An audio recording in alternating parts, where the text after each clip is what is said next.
$1,000, stated Tolman in a severe and serious tone. Feel free to take this money. This little girl named Jillian laughed as she touched the thin stack of $50 bills. It's such a strange amount, he told the lawyer in a kind way. Man might have set off a lot of fireworks to celebrate if it had been 10,000. It would have been easier if they just needed $50. You heard the reading of your uncle's will after he died, Tolman said. I don't think you paid much attention to the small things. Need to bring one to your attention again. You have to give us a report on how you spent this $1,000 as soon as you get it. I trust you will do what your late uncle asked of you. It's likely to happen, the young man said politely. Ginny went to his club. He looked for someone he mentioned as Old Bryson. About 40 years old, Old Bryson was a calm, shy man. He had a book open and was sitting in a corner. He put down his book, took a loud, deep breath, and took off his glasses when he saw Jillian coming closer. Jillian told her friend, I have a funny story to tell you. Old Bryson told him, I wish you would tell someone in the pool room. You know how I hate your stories. This is better than most, Jillian said as she rolled a cigarette. I'm happy to tell you that. The sad and funny sounds don't go with the billiard balls. I just got back from meeting with the lawyers for my late uncle. He leaves me $900. What could a man do with $1,000? Old Bryson didn't seem very interested. I thought the late Septimus Jillian was worth something like $500,000. He was, Jillian delightedly agreed. And now the joke begins. A living thing will get a lot of his money. In other words, some of it goes to the person who comes up with a new bacillus, and the rest is used to build a hospital that will get rid of it again. Couple of small, unimportant gifts on the side. Each butler and housekeeper gets a seal ring and $10. $1,000 are given to his nephew. Old Bryson asked, were there any others named in your uncle's will? Jillian answered, none. There's a Hannah Hayden. She was cared for by my uncle. His house was where she lived. She's somewhat quiet, musical, the daughter of someone who was their friend and had a bad luck. I forgot to say that she also knew about the $50 joke about the ring and the dollar. Which I wish I had been. It would have been easier if I just ordered 2 bottles of wine and gave the waiter the ring. I want to know what a man can do with $1,000. A smiling old Bryson rubbed his glasses. Jillian knew that old Bryson was going to be even meaner when he smiled. Bryson said, a man could do many good things with $1,000. Laughing softly, he asked, you? To be honest, Bobby Jillian, there's only one thing you could do. Use the money to buy Miss Lotta Laurier a diamond necklace, and then go to Idaho and bother a ranch there. I recommend a sheep ranch because I really don't like sheep. Thanks, Jillian said as he helped himself up.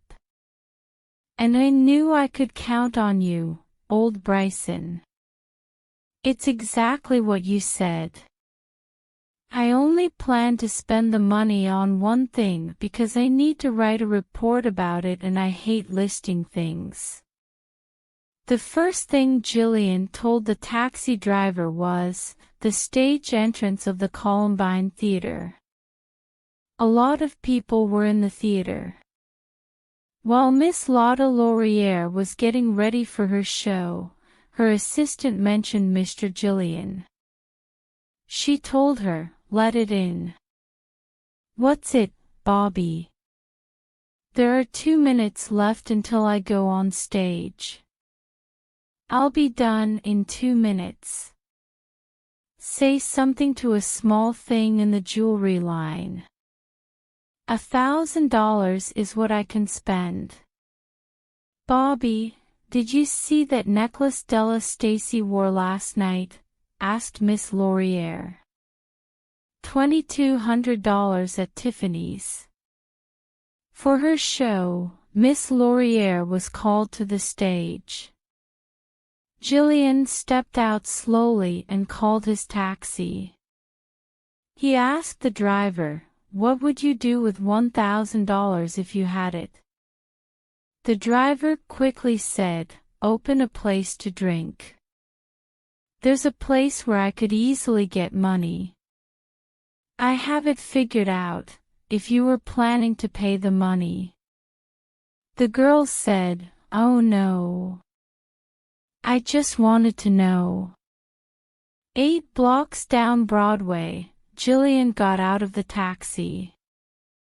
A man who was blind was selling pencils on the street. Then Jillian walked out and stood opposite him. "If you had $1,000, what would you do?" inquired Jillian. The blind man produced a small book from the pocket of his coat and held it up. After opening it, Jillian saw that it was a book for making bank deposits. The blind man's bank account had a balance of $1,785. After giving the bank book back, Jillian got back in the cab. He said, "I forgot something. You can drive to Tolman and Sharp's office." Tolman, the lawyer, looked at Jillian in a mean and curious way. "Excuse me," Jillian said with a smile. "But was Miss Hayden left anything by my uncle's will in addition to the ring and the $10? The man replied, "Nothing." "I appreciate it, sir," Jillian said, and she walked to his cab. The driver was given the address of the house where his late uncle lived. The library was full of letters that Miss Hayden was writing. Wearing black, the small, thin woman looked good. But her eyes would have caught your eye. It didn't seem like much when Jillian walked into the room. "I just got back from Old Tolman's," he said. "Down there, they've been seeing the papers. They discovered." Jillian looked through his notes to find a legal term. "They found something that was added to or changed in the will. His will gave you $1,000, so it looks like my uncle changed his mind. He asked me to bring the money to you. Feel free to use this." I saw Jillian put the money down next to her hand on the desk. She turned white. "Miss Hayden." The woman said, "Oh." "One more time, oh." Half turning around, Jillian looked out the window. He spoke softly and said, "I guess you already know I love you." Miss Hayden spoke softly as she took her money. "I'm sorry." "What's the point?" Jillian asked with a smile. It was her second time saying, "I'm sorry." Smiley Jillian asked, "May I write a note?" Miss Hayden gave him paper and a pen, then went back to her desk to write. Jillian kept track of how he spent the $1,000 in a report that said, "Paid by Robert Jillian, $1,000 in honor of the eternal happiness owed by heaven to the most beautiful and beloved woman on earth." Jillian put the note in a mailer. He left after bowing to Miss Hayden. His cab stopped again at the Tolman and Sharp office. "The $1,000 has been spent," he told Tolman with a smile. "Reports of it will be given, as agreed," she said. He covered the lawyer's desk with a white envelope. He went to a door and called his partner, Sharp, without touching the envelope. There was something they were looking for in a big safe. They took out a big envelope that was stuck shut with wax. When they opened the envelope, they both shook their heads at what was inside.